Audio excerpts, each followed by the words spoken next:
The Mecca is buzzing. New York Knicks 3-1 lead.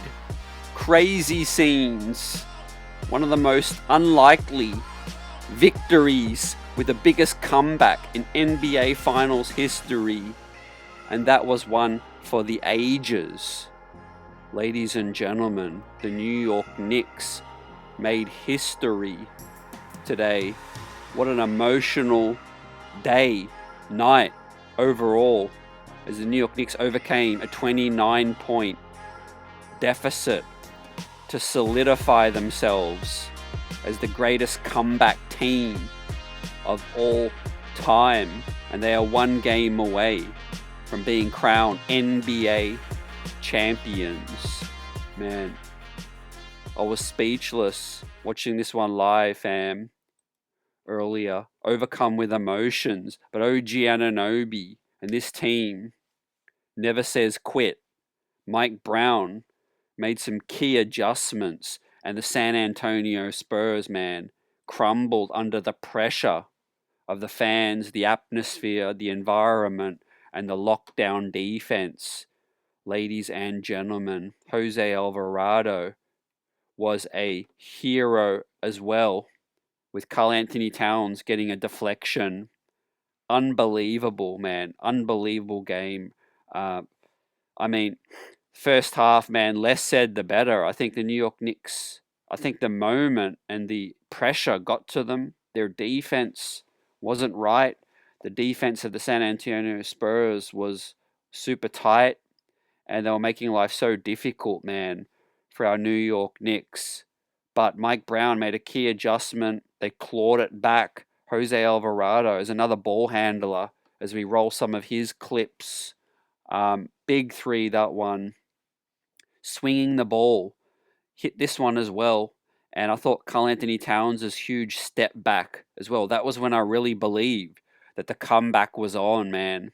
But Wemby missed 2 free throws, and the New York Knicks took care of business late, man. They're never out of it. And I thought Mitch Johnson should have called a timeout earlier, man, because the Knicks, I think, got it to 29 all the way down to 12 before he finally called a timeout. But I thought he should have called a timeout a lot earlier. Then the Knicks, man, one by one. Major shot by Alvarado. And the defense, man, with heart blowing a layup. Man, I could not believe it. Right, but his teammates had his back. And here's a great angle, man, of the final inbound before the Spurs, man, had an open layup. But Karl Anthony Towns got his fingertips to it. And he is a hero as well. Deuce McBride struggled. Mikal Bridges struggled. And Mike Brown was searching, man, as Cat got into foul trouble early. The referees, everyone did their best to make sure that the Knicks weren't going to win this one. But they are heroes, man. They're a real team, and they stay connected, man. And, you know, they will go down in the history books now as the comeback kings, man. One of the greatest moments in NBA Finals, NBA history. And our New York Knicks, man, can do it on Saturday in San Antonio. If not, they'll have game 6 on their home floor. Ladies and gentlemen, we're going to give out the flowers and some. Smash that like button. You've got the New York streets buzzing. Jalen Brunson, man, struggled earlier in the game, but he found his mojo with an extra ball handler, point guard, on the floor, and that changed it, man. I was crying out for a bit of Tyler Kolek before this game started, and it turns out that the Knicks needed that second ball handler, but it was Alvarado that Mike Brown really trusted, man. And some of the biggest moments in his career, and Jose Alvarado, man, I can't say enough how difficult it is to, you know, not play many minutes and then be trusted down the stretch, right, in the biggest spots that you'll ever play in on the biggest stage. But massive congrats to him for stepping up in a major moment. Mike Brown for making that adjustment. But OG Anunoby, man, became a legend tonight. A lot of people talking about him as finals MVP. Look, there's still another game, maybe 2 games to play in this series. But right now, it's a toss up between, OG and Brunson. Um, I think Cat, obviously after the first two, but the last two weren't great from Cat. Getting a tough whistle, obviously, and making some plays still. But I do think it's definitely between OG and JB. But look, this is a whole team. It's connected, man. There was a significant moment right after Hart blew that layup and he fouled Wemby to put Wemby on the line right before he choked 2 free throws. But Hart fell to the ground, man, had his head in his hands, and 3 teammates came to pick him up. 3 teammates, family members came to pick him up. Ladies and gentlemen, this was one of the greatest games we will ever witness. And I'm still on cloud 9, man, but the job is not done, right? Will the Knicks close it out in 5? Will they need 6? Ladies and gentlemen, you guys let me know. It's going to be tough for the young Spurs to come back from this 29-point choke job, and you more so because I think the Spurs just shot the lights out, man. It was deflating. Obviously, they were getting so much separation, but it was a case of like, the Spurs just felt like they were going to hit everything, and the New York Knicks needed to get stops to have any chance. As we see Josh Hart with Jay Wright, man, absolute scenes when this game finished. It felt like the Knicks had already won the championship after a comeback like this, and such a gratifying victory, staying with it as the comeback kings always do. But even the most diehards, man, at 29 down, you guys let me know how you're feeling, right? I was looking ahead to game 5 already, but at that stage, as the Knicks started to make their comeback, like I said, when Cat hit that big step back 3, that's when I really felt, man, that this comeback was going to happen, right? And like a runaway freight train, man, it just happens right before our eyes. And OG hit 7 of 9 from downtown, 33 points, one of the biggest blocks, if not the biggest block in Knicks history right now. But the job's not done. Like I said, ladies and gentlemen, the job is not done. Right? You still got to get one more, man. 3 chances to get one more, man. But I would love to pack San Antonio up in the next one. Don't play with fate. Don't play with chance. Finish the job. Now, you did all the heavy lifting to get up 3-1, the biggest comeback in NBA history. And they've got to feel confident now, the New York Knicks. They play their best ball on the road. That's no lie. But credit to Mike Brown, once again, for making major adjustments. It is concerning we're not getting enough out of Macau with Deuce and Landry over the last 2. But OG stepping up as an absolute demon, man. And we're bound to get a hotter shooting night eventually, right? As the Knicks caught fire late in this one. But absolute scenes, man. And live it up, Knicks Nation, man. We are on our way to lifting that Larry O'Brien, right? We've got finals fever. Look at that roll, man. The Knicks are a team of fate. They're a team of destiny. And anything you throw at them, man, they find ways. It might take them a quarter, 2 quarters, 3 quarters, but they figure it out. They're the veteran team in this final series, and that's why I was confident that the Knicks would win this series. I know Fox is a veteran. He's getting a lot of criticism for trying to go for that layup, but he thought he had the step on OG, right? If I'm a Spurs fan, I don't think I would be blaming Fox too much. I know a lot of people are, but you look at it 2 ways, man. If Fox pulled it back out, OG was right there, so he would have fouled him anyway. So you're not really running any seconds off the clock, right? If Fox pulled it back out, he gets fouled, and then he's got to hit 2 free throws, right? What if he misses one of the free throws? Then you've only got a 2-point lead, If you see a layup and you think it's wide open, you go for the layup. A layup is easier than shooting 2 free throws, in my opinion. But look, naturally, Fox is going to get all the heat. But yeah, that's just the way I look at it. Different minds can think, see it how they see it.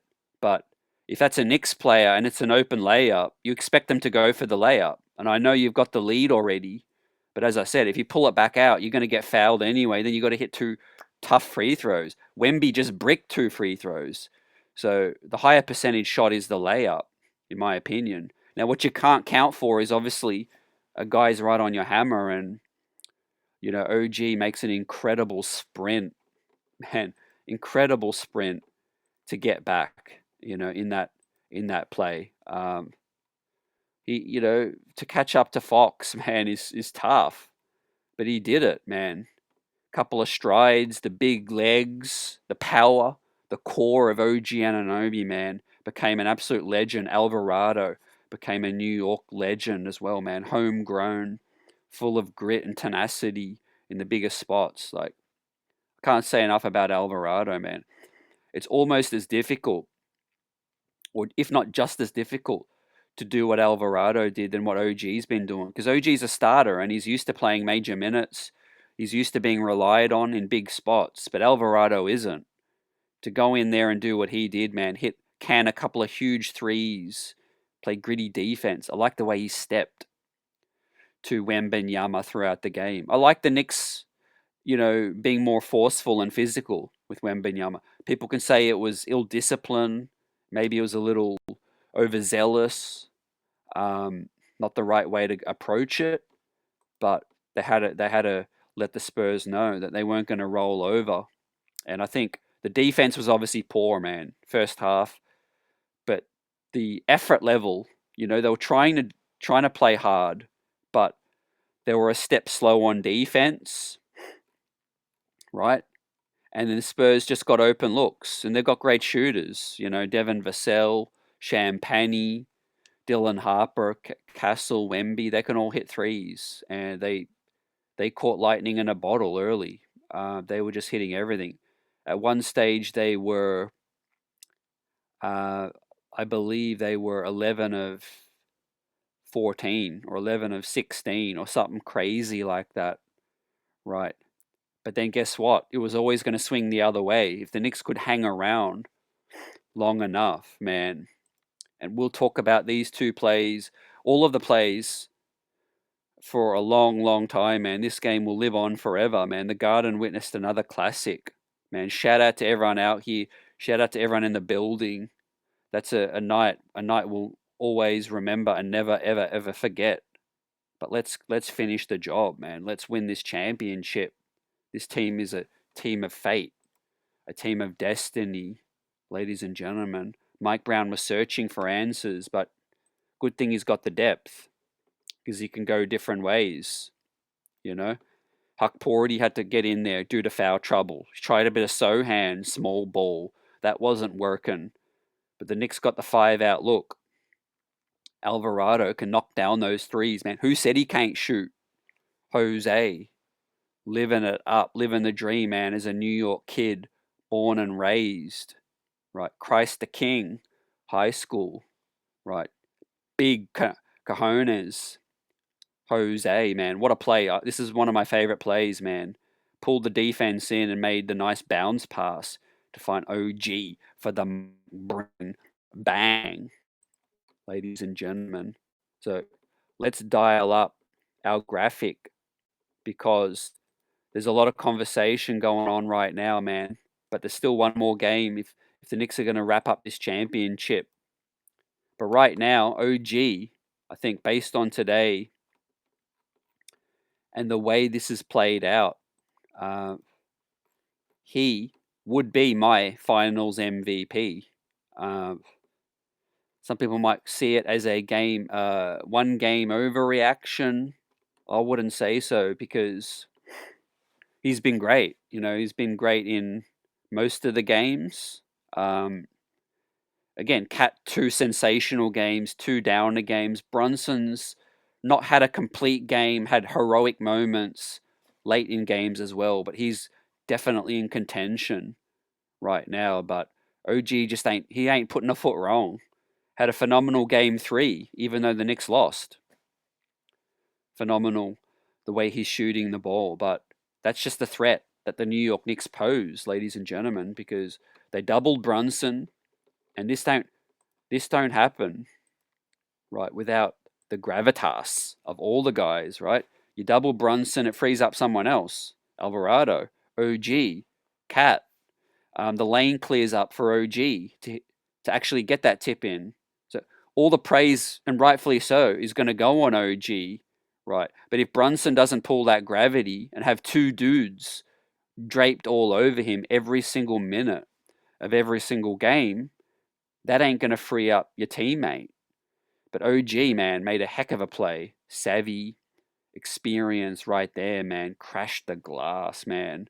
Shout out to all the rebounders out here, man. What do they say? Shout out to Tibbs, even, man. Tibbs, what does Tibbs say? No rebounds, no rings. Ladies and gentlemen, win that possession battle. Win the possession battle. And no rebounds, no rings, ladies and gentlemen. One of the things I love about our Knicks team is they don't rely on the three, right? They got their mid range. They take it to the rack. They actually challenge Wemby, right? Where the Spurs got unstuck, ladies and gentlemen, is they thought they could just rain threes all night, just like a younger, cockier version of the Boston Celtics from last season. But you know what? Just like them, the Knicks sent them packing as well, ladies and gentlemen. You live by the three, you die by the three, ladies and gentlemen. And the New York Knicks save their three balls, man, just like Nos late in the race, and they zip ahead. Their three balls came to play. But look at Alvarado, 2 feet into the paint. Wemby turning his back on the play. And look, on the Spurs note, Wemby had to play a lot of minutes. Mitch, the coach, Mitch Johnson, will get some criticism because he probably didn't need to play Wemby so many minutes when they were up by 20 in the first half, 29. And, he could have sat a lot more, but they kept him in there. They tried to go for the kill. And look, Wemby absolutely gassed out. Look at him. He's changing direction, trying to meander out here, bricking those 2 free throws as well. And that saved Josh Hart's bacon, ladies and gentlemen. So, look, the B-ball gods, man, they were with us in this one. I was overcome with emotion, man. I was in tears after this game because not only of what we just witnessed, the significance, but of how it unfolded. To go from one of the biggest games in my lifetime and the anticipation after losing game 3 to be down 29, the gut wrench that I was feeling, like having your heart ripped out, the way the Spurs were just shooting those threes. And slowly, when the comeback started to happen, you thought, could they do it? Yes, they couldn't do it. Are they going to do it? I can't believe they're going to do it. And I can't believe it's happening, ladies and gentlemen, one by one by one. But yeah, look, the Spurs are a young team. And that factored into my prediction, a lot of people's predictions. They're so talented. They're a heck of a squad, man. They're going to dominate for a long, long time. And their time's going to come in the future. They're so young. Dylan Harper is an absolute dog. They add a couple more pieces. They'll be a thorn in OKC's side, everyone's. But the Knicks are just a team of destiny and fate, building blocks one by one to get to this team right here. All the trades, all the moves, a couple of draft picks, a homegrown kid or two in Cat and Alvarado, the Lionheart, Josh Hart, surviving poor performances from some of their role players and major players in Bridges, Deuce. Not going to lie, I'm not just saying this now, but I was thinking last night before today that Deuce McBride should have his minutes limited. He's just not in a rhythm, and he's not a threat offensively right now. And it turned out, look, Alvarado was the recipe for what we needed, right? And shout out to Mike Brown for acknowledging it. I would have liked to see a bit of Kolek, not gonna lie, because I know he's got the better handle. He can get downhill. He can get into the paint with the floater. He can hit the threes as well. But look, that's why we went out and we got Alvarado. He's got the experience, you know. Physical. He's a dog. He's got the mentality. And this will live on, man. It's one of the greatest moments, man, in basketball sporting history. And of course, New York Knicks history. Let's get that one more, man. Let's get that one more. We'll be live post game on Saturday night where the New York Knicks can make more history, right? Join us. Smash that like button. Let us know how this night unfolded and how you went through the night, the emotions, the roller coaster, and the joy that we are all feeling, man, the buzz that we're all feeling right now. And the streets are buzzing.